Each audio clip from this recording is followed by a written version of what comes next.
Jadi saking pentingnya doa di bulan Ramadan ini, Allah Subhanahu wa taala menempatkan ayat doa di antara rangkaian ayat-ayat Ramadan untuk memberikan pesan dan kesan kepada kita semua bahwa Ramadan selain bulan Al-Quran, Ramadan selain bulan Taubat, Ramadan selain bulan meningkatkan sholat, selain bulan kita puasa, juga bulan untuk memperbanyak doa kepada Allah Subhanahu wa taala. Jadi kalau ada orang di bulan Ramadan tidak berdoa, itu orang yang termasuk kalangan merugi. Saya ulangi ya. Nah, teman-teman, kalau ada orang yang sampai di bulan Ramadan, kemudian dia tidak mampu berdoa, memohon sesuatu kepada Allah, ini menandakan ada kerugian dalam hidupnya saat menjalani ibadah Ramadannya. Baik, kalau sekarang kita bertanya, bagaimana cara kita berdoa kepada Allah? Apa yang kita minta dalam berdoa itu? Maka inilah yang coba akan kita kaji, ya. A'udzubillahi minasyaitonirrajim. Bismillahirrahmanirrahim. Mari kita lihat. Sebelum Ustaz bacakan, kita bacakan dulu asbabun nuzul terkait dengan ayat ini, ya. Baik, diriwayatkan dari sahabat Muawiyah bin Haidah bahwa suatu ketika seorang Arab Badui mendatangi Rasulullah SAW dan bertanya kepada beliau perihal sifat Allah, apakah Allah itu dekat sehingga kami memohon kepadanya dengan lirih, atau Allah itu jauh sehingga kami memohon kepada Allah dengan berseru. Lalu turunlah ayat ini. Ya, maksudnya ada orang datang kepada Nabi SAW. Nah, orangnya orang Arab pedalaman, disebutnya Arab Badui.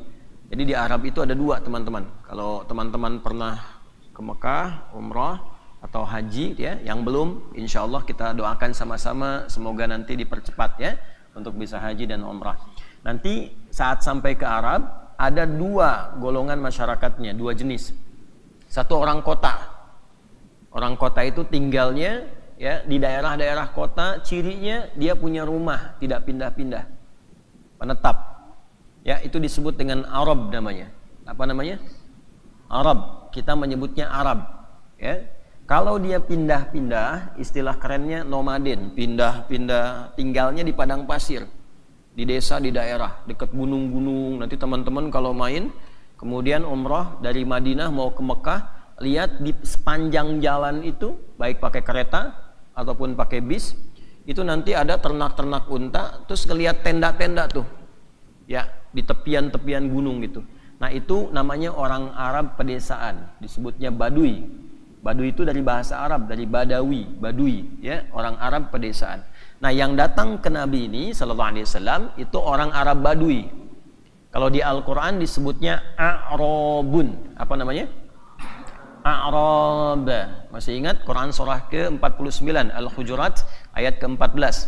Qalatil a'rabu amanna. Coba kita baca sama-sama. A'udzu billahi minasy syaithanir rajim. Bismillahirrahmanirrahim. Qalatil a'rabu amanna. Qul lam tu'minu walakin qulu aslamna. Walamma yadkhulil imanu fi qulubikum. Stop dulu sebentar. Nah, yang ingin Ustaz sampaikan di ayat ini adalah kata a'rabnya. Qalatil a'rabu. Nah, kalau ada kata a'rab, teman-teman baca, yang putri baca Quran menemukan a'rab, itu artinya orang Arab Badui. Orang Arab Badui desa atau kota? Desa. Hidupnya pindah-pindah atau menetap? Pindah-pindah, ya. Jadi kalau Arab itu artinya orang Arab kota. Nah, datanglah orang Arab desa kepada Nabi bertanya, "Ya Rasulullah, kan? Saya pengen berdoa kepada Allah. Tapi apakah Allah itu dekat sehingga saya doanya pelan-pelan, atau Allah itu jauh sehingga saya doanya mesti berseru, berteriak kencang?" Nah, saat bertanya inilah kemudian turunlah ayat ini untuk menjawab pertanyaan tadi. Dan nanti tempatnya ketika dibacakan Nabi, dibimbing oleh malaikat Jibril, ditempatkan letaknya di mushaf di antara rangkaian ayat Ramadan. Apa bunyinya? A'udzubillahi minasyaitonirrajim. Bismillahirrahmanirrahim. Tadi seperti dibacakan oleh Ananda Arkan. Wa idza sa'alaka 'ibadi 'anni fa inni qarib ujibu da'watad da'i idza da'an falyastajibu li wal yu'minu bi la'allahum yarshudun. Wa idza sa'alaka ibadi. Perhatikan kalimatnya. Ini kita belajar yang penting dulu ya, teman-teman dimanapun berada.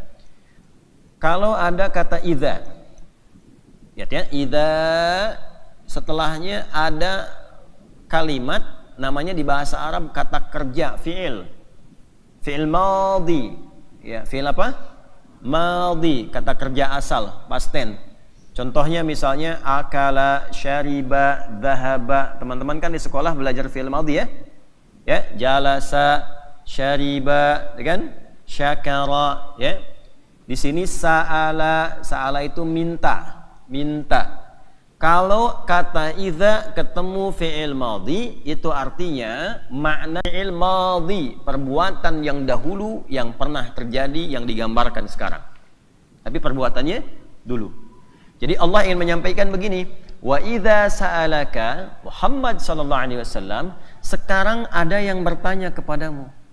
Nanti juga kapan-kapan di masa depan akan ada yang merasakan suasana serupa. Kapan-kapan di masa depan akan ada yang punya persoalan yang sama. Ya, apa itu? Wa idza sa'alaka ibadi anni, akan ada hambaku yang ingin mendekat kepadaku. Akan ada hambaku yang ingin ya mencari-cari aku. Akan ada hambaku yang ingin menghadap kepada aku. Ya, maka orang yang menghadap kepada Allah itu pasti kepentingannya berdoa. Ya, pasti kepentingannya apa? Berdoa. Tidak ada satupun hamba yang ingin menghadap Allah kecuali berdoa. Karena itu kita punya ibadah namanya sholat. Ya, ibadah formal menghadap Allah. Kita ke arah ke kiblat, tapi kita menyembah siapa?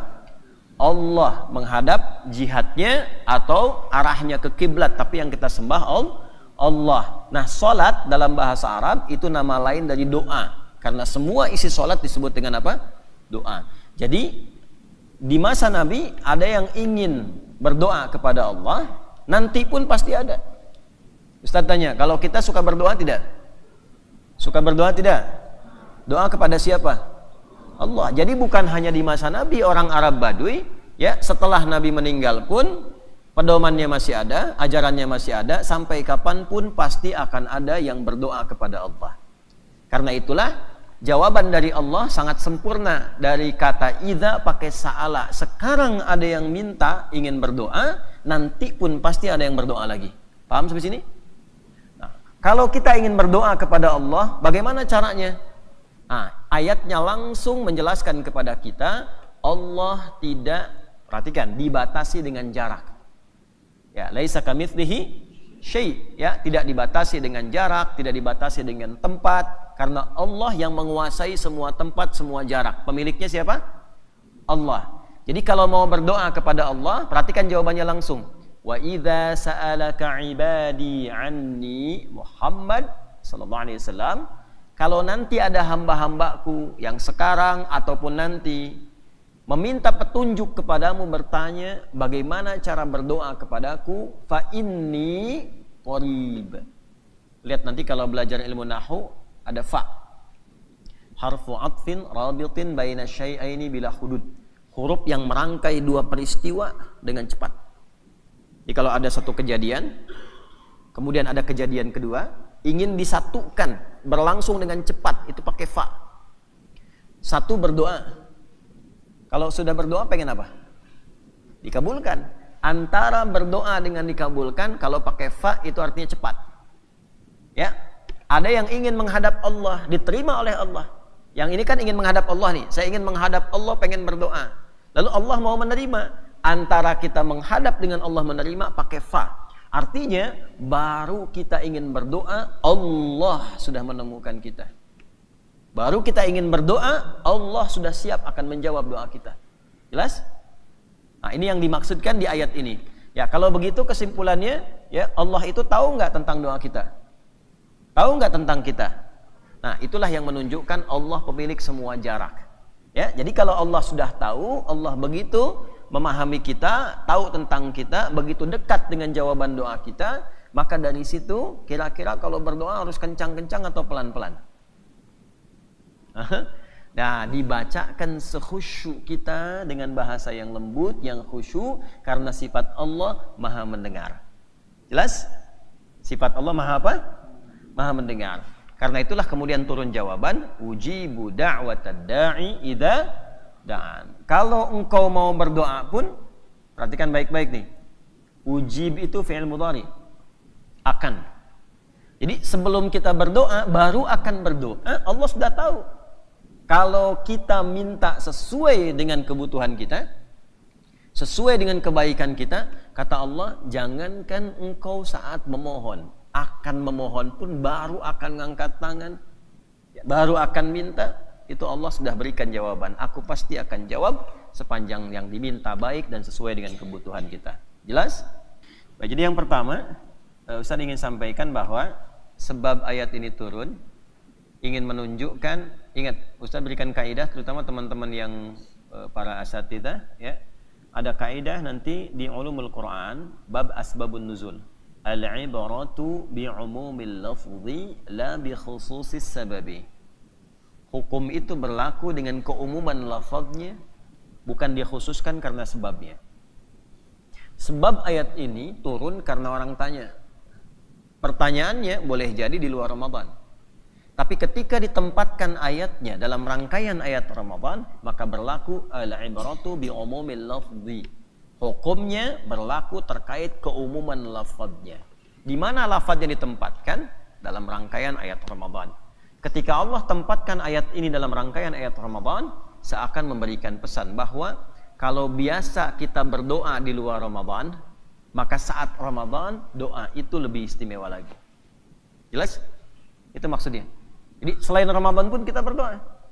Saya tanya, kalau teman-teman mau ujian, berdoa nggak malamnya? Ya? Sebelum makan berdoa nggak? Berpakaian berdoa nggak? Nah, teman-teman dimanapun berada, di luar Ramadan pun kita berdoa. Tapi ketika ayat ini ditempatkan oleh Allah dalam rangkaian ayat Ramadan, seakan memberi kesan bahwa Ramadan berbeda. Ramadan doanya istimewa.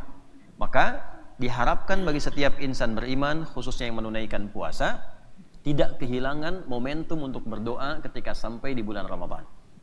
Ya, sekarang kita pada intinya, bagaimana cara berdoa di bulan Ramadan dan siapa sajakah yang kemungkinan akan berdoa saat masuk khususnya bulan Ramadan. Yuk sekarang lihat kata ibad. Wa idza sa'alaka ibadi. Kata ibad itu ada dua jenis dalam Al-Quran.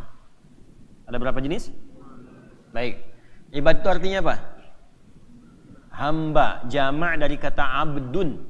Ya, abdun, hamba yang giat beribadah.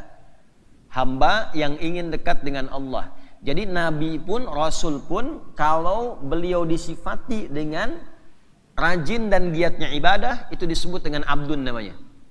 Contoh, Nabi Muhammad karena dekatnya dengan Allah, rajin ibadah, diundang untuk menunaikan Isra dan Mi'raj. Saat menunaikan Isra Mi'raj itu, panggilannya, undangannya tidak menyebut nabi, tidak menyebut rasul, tapi menyebut sifat hambanya. Abdun. Ya. Siapa yang hafal Quran surah 17 Al-Isra ayat 1? Subhanalladzi asra bi'abdihi, bukan bi rasulihi, bukan bi nabihi, bi abdihi. Nah, abdun jamannya ibad.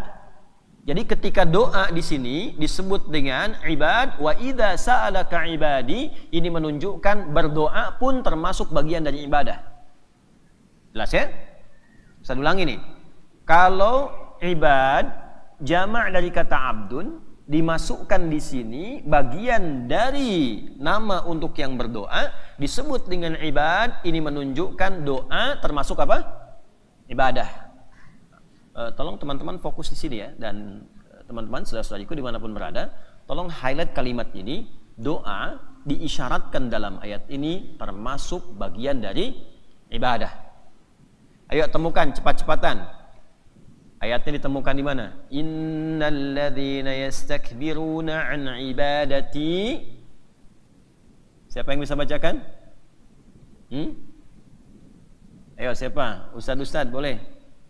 Hadisan baca.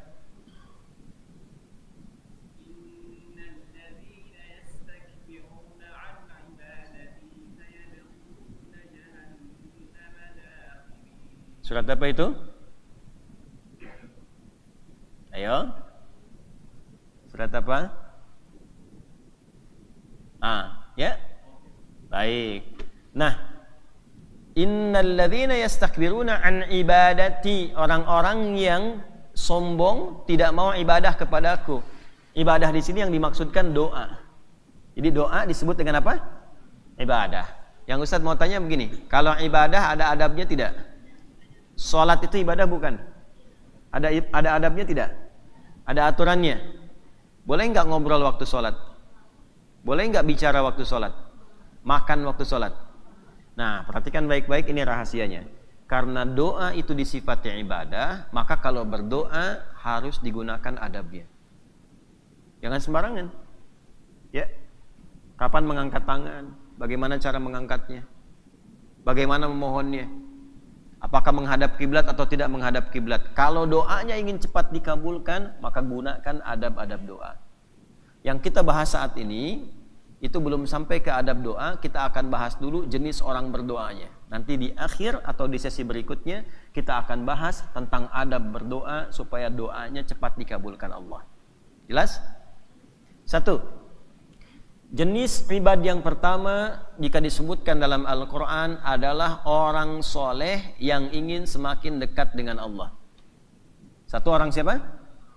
Orang soleh yang ingin dekat dengan Allah. Dia sholat, pengen nambah sholatnya supaya dekat Allah. Dia baca Quran, pengen nambah bacaan dan hafalan Qurannya supaya makin dekat dengan Allah. Nah, ini kalau orang ini semakin ingin dekat Allah dan dia soleh, itu disebut dengan ibad. Nanti kalau sudah semakin dekat, dia dekat dengan sifat Allah yang maha penyayang. Jadi kalau sudah dekat dengan Allah, sifat sayang Allah diturunkan, Allah makin sayang. Nah, teman-teman kalau sholatnya rajin, Allah makin sayang. Kalau bacaan Qurannya makin semangat, hafalan makin banyak, Allah makin sayang. Kalau Allah sudah makin sayang, dibukalah oleh Allah semua kemudahan untuk hidup kita. Nih, ujung kepala nih ya, peci, sampai kaki, kaos kaki, sepatu, itu bisa nggak beli. Nanti Allah kirimkan. Hambanya si fulan kirim peci, hamba si fulan kirim kacamata, hamba si fulan kirim baju. Itu dalam sebulan makanan bisa dikirimkan, bisa tidak beli. Seperti Sayyidah Maryam. Tahu Sayyidah Maryam? Ya, coba yang hafal Ali Imran ayat ke-37. Nanti pertemuan berikutnya Putri boleh dikasih mic-nya ya. Ya, masih ingat? Fataqabbalaha rabbuha biqabulin wa ambataha nabatan wa kaffalaha. Perhatikan, kullama dakhala 'alaiha zakariyal wajada 'indaha qala ya maryamu anna qalat huwa min 'indillah innallaha yarzuqu man yasha bighairi hisab. Maryam enggak pernah beli. Setiap kali ingin makan, pamannya mengantarkan Nabi Zakaria, sudah ada makanan. Pengen buah, sudah ada buah. Bukan musim anggur, ada anggur. Bukan musim jeruk, ada jeruk. Kita semalam pengen mangga, bukan musim mangga, nggak ada mangga. Hampir kita jalan keluar kan, bareng-bareng. Ya, kita bilang tetangga, punten dapat mangga gitu ya. Tapi karena bukan musimnya nggak dapat kita mangga. Ya, tapi kalau Allah mau, itu bisa dapat. Semakin dekat. Nah, kalau sudah dekat, yang memberi kepada kita siapa? Allah. Sifat Allah yang memberi di dunia tanpa batas namanya Rahman. Apa namanya? Nah, orang yang sering ibadah sehingga dekat dengan Allah, sering sholat, minta sama Allah, maka disifati namanya ibadur Rahman. Kalau sudah ibadur Rahman, dekat dengan Allah, semua dibuka, dan yang pertama Allah berikan, dirubah dulu hambanya menjadi baik. Karena dia dekat dengan Allah. Ya, itulah yang dimaksud Quran surah ke-25 teman-teman sekalian di ayat ke-63. Ya, surah Al-Furqan ayat berapa? 63.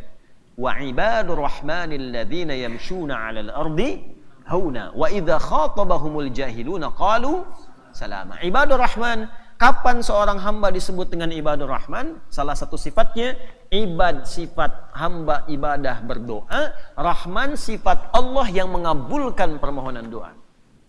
Tuh. Di mana ditemukan? Quran surah 17 ayat 110. Nanti kalau ngajinya sudah bagus, hafalan Qurannya bagus, nanti insya Allah diberikan ilmu lebih dari ustadz. Jadi bisa merangkai, ya Allah berikan anugerah supaya tahu ayatnya kemana. Karena tidak mudah begitu. Ya, Al-Isra ayat 110. Qulid Allah awid'ur Rahman ayyamma tad'u falahul asmaul husna. Kalau kalian punya masalah, kalian pengen sesuatu, kata Allah, minta kepadaku. Sebut namanya Allah atau Ar-Rahman. Qulid Allah awid'ur Rahman. Ibad, minta sama Allah. Begitu minta sama Allah, diberi oleh Allah dengan sifat Rahmannya. Jelas? Nah, kalau dia minta sama Allah, diberikan sifat Rahman, maka yang pertama terjadi pada dirinya, semakin banyak berdoa, semakin banyak mendekat kepada Allah, Allah rubah dirinya menjadi yang baik dulu. Di ciri kalau ingin dikabulkan doa itu, yang pertama, dan ciri terkabulnya doa, doa itu merubah kita menjadi semakin baik. Nah, itu sebelum dikabulkan permintaan kitanya. Jadi kalau kita ingin minta sama Allah, jadi baik dulu. Yang kedua, ciri orang berhasil diterima doa itu oleh Allah, cirinya dia berubah menjadi baik. Itu dulu. Ya Allah pengen sepeda, ya Allah pengen sepeda, ya Allah, gitu kan?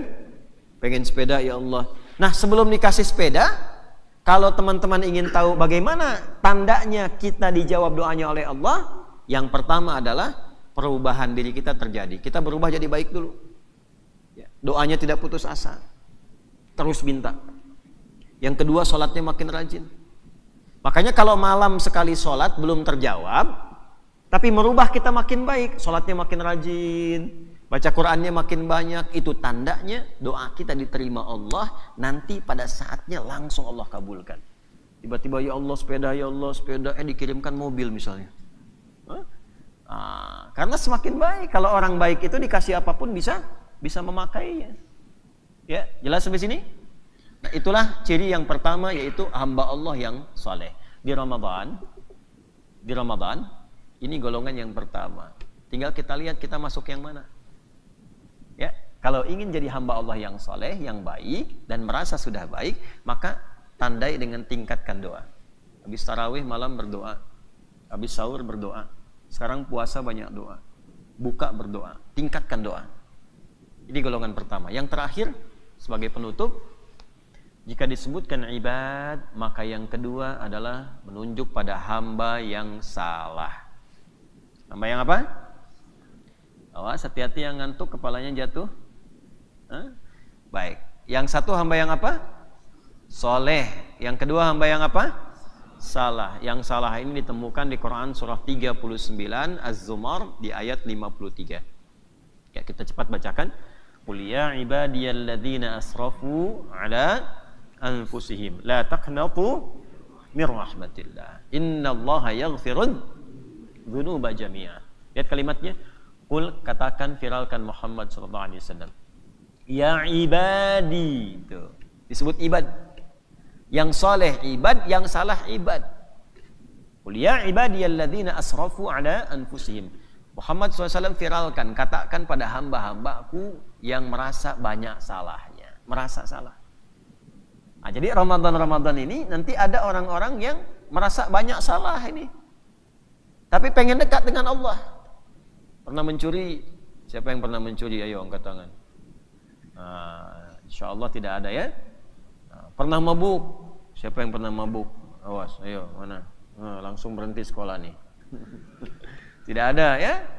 Ada yang pernah mabuk, pernah mencuri, pernah merampok, pernah membunuh, ya, pernah berzina, ingin tobat.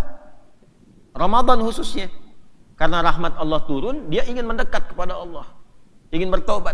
Nah, maka berlakulah ayat yang kedua ini. Di Ramadan kita akan temukan orang-orang yang merasa dirinya pernah salah, tiba-tiba bertobat kepada Allah. Ini poinnya teman-teman dimanapun berada. Perhatikanlah ini dengan sangat luar biasa. Saking cintanya Allah kepada hambanya, diberikan peluang yang sama, yang soleh dan yang salah. Seakan kalimatnya begini, aku tidak peduli apakah hambaku melihat dirinya soleh atau melihat dirinya salah berlumur dengan dosa. Sepanjang dia mendekat kepadaku, yang soleh aku tingkatkan kemuliaannya, yang salah aku gugurkan seluruh dosa-dosanya. Innallaha yaghfirudz dzunuba jami'a. Kalau benar dia mau bertobat, la taqnatu min rahmatillah, dan tidak putus asa dari rahmat Allah, jangan putus asa datang. Ya, pernah mabuk, pengen tobat. Pernah merampok, pengen tobat. Ya, yang di lembaga permasyarakatan ini Ramadan ini berkah luar biasa. Ya. Oleh Allah ditempatkan, diberikan kesempatan, pengen tobat, kata Allah datang. Jangan putus asa, jangan dengarkan bisikan setan. Jangan dengarkan godaan setan yang mengatakan ini nggak mungkin diterima, ini dosanya kelampau banyak. Tidak, kata Allah jangan putus asa, sebab yang putus asa itu cuma setan. Ya, nah, kalian jangan dari main bola saja tidak putus asa ya, mau ngegolin. Doa juga begitu.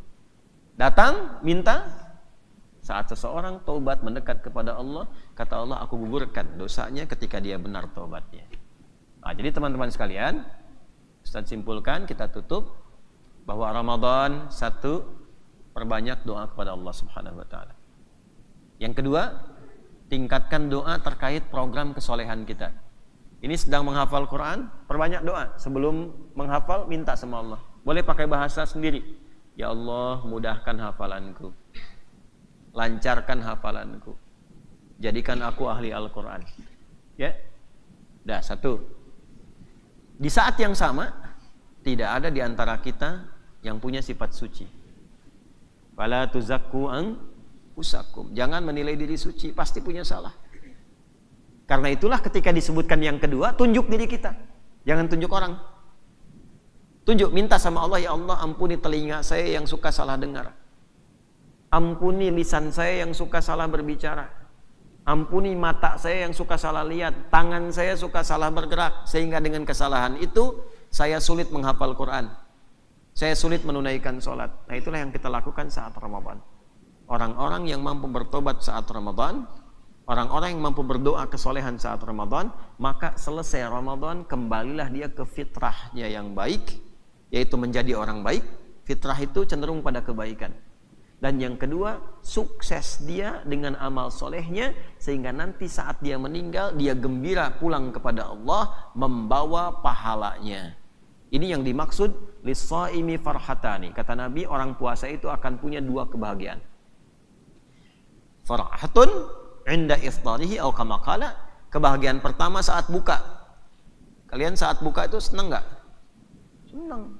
Wah, di depan ada es mangcawa. Di depan ada kolak, di depan ada buah. Senang. Tapi ingat, senang pertama itu karena akan dijawab doanya. Karena itu saat kalian baca doa, zahabat dhama sampai Allahumma lakasumtu, langsung minta secara pribadi pengen apa. Itu yang dimaksud ya, zahabat dhama'u wabtallatil uruqu wa thabatal ajru insyaallah. Dijawab doa. Nanti yang kedua, farhatun inda liqa'i rabbi, saat pulang kepada Allah bawa pahala karena sukses. Dosa diampuni kembali kepada fitrah, kemudian dapat pahala sukses puasa. Itulah sebabnya saat masuk kita ke Idul Fitri, selesai puasa, kita mengatakan taqabbalallahu minna wa minkum. Semoga Allah terima. Berdoa dulu, ya Allah terima saya sudah puasa. Ya Allah mohon terima saya sudah ibadah. Kita merasa senang, maka kita mengatakan minal a'idin wal faizin. Semoga ya Allah kami termasuk a'idin yang balik lagi ke fitrah, bersih. Faizin, berhasil puasanya, amal solehnya dapat, amal salahnya gugur. Aidin, menggugurkan amal salah. Faizin, mendatangkan amal soleh. Itulah di Indonesia kenapa ulama kita mengajarkan minal aidin wal faizin. Maksudnya mencakup makna tadi. Itulah jeniusnya ulama kita. Ya, boleh kita mengucapkan minal aidin wal faizin karena doa itu tidak dibatasi. Ya, buka dengan taqabbalallahu minna wa minkum, doa semoga diterima. Lalu kita mintakan pada Allah spesifik permintaan kita, minal a'idin wal faizin. Kita doakan orang lain semoga salahnya digugurkan, kembali ke fitrah, faizin, solehnya diterima, dan beruntung kita sampai kembali kepada Allah Subhanahu wa taala.